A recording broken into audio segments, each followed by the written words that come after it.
times do we feel that we have need to go out and fight the good fight? How many times do we feel that if we don't go out and fight the good fight, we'll be disappointing God?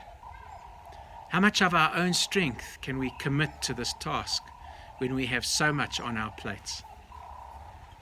I've tried many times, rising early, believing that this day I'll be a good example of God's child and stand firm, only to discover, like Peter the disciple, I'm truly very weak.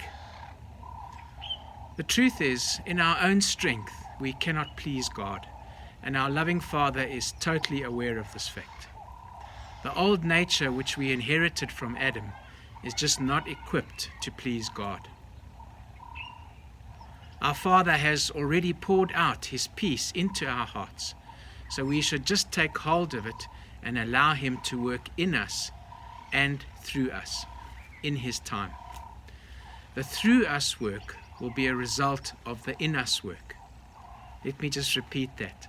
The through us work will be as a result of the in us work, just like the fruit of a tree.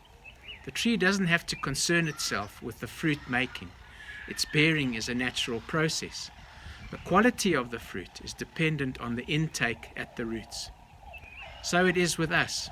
Spend time with the Lord in prayer, reading word, and fellowship with other members of His family, and our fight the good fight will be a natural process, not something we have to constantly drive.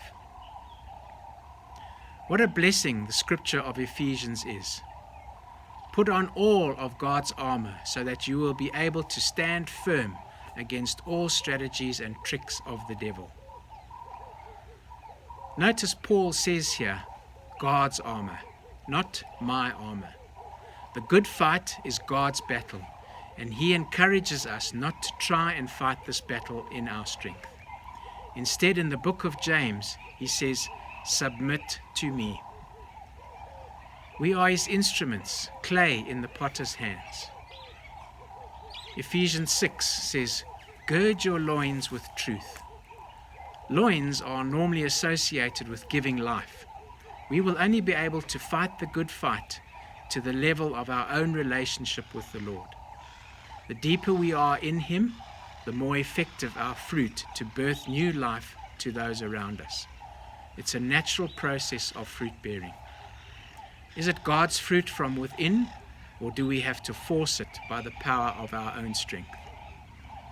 Put on the breastplate of righteousness. A breastplate is something that covers a large area of the body and is bright and shiny. The breastplate is seen first when a person approaches. If the breastplate is damaged and dull, it doesn't inspire a good impression. A bright, shiny breastplate indicates cleanliness and righteousness. Does the fruit of righteousness shine through us as a natural process, or do we have to force it by the power of our strength? Shod your feet with the preparation of the gospel.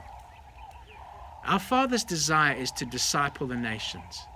Our feet are going to take us to our families, communities, and nations. As we go, we will take the gospel with us. The gospel will regenerate minds, and lives will begin to change. Is the gospel fruit in our lives as a natural process, or do we have to force it by the power of our strength? Take up the shield of faith.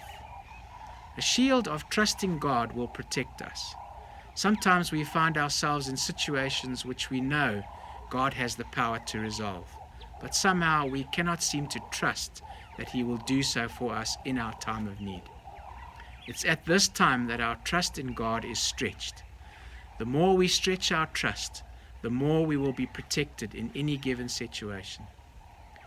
Is our trust in the Lord evident as a natural process, or do we have to force it by the power of our strength?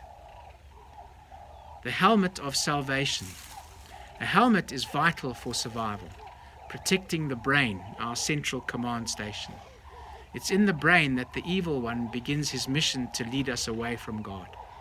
He plants a tempting thought, and we begin to entertain it.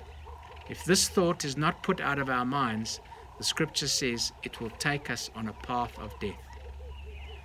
Salvation in our lives is as secure as a helmet on our heads. Jesus died on the cross that we might receive salvation as a free gift. All we have to do is receive it. Within the salvation process, our minds are renewed. Are we allowing God to work in us as a natural process in order that He can work through us? Or are we resisting Him in our own strength? Thanks for being here. Bless you all as the Master shares His heart with us during this coming week. Until next time.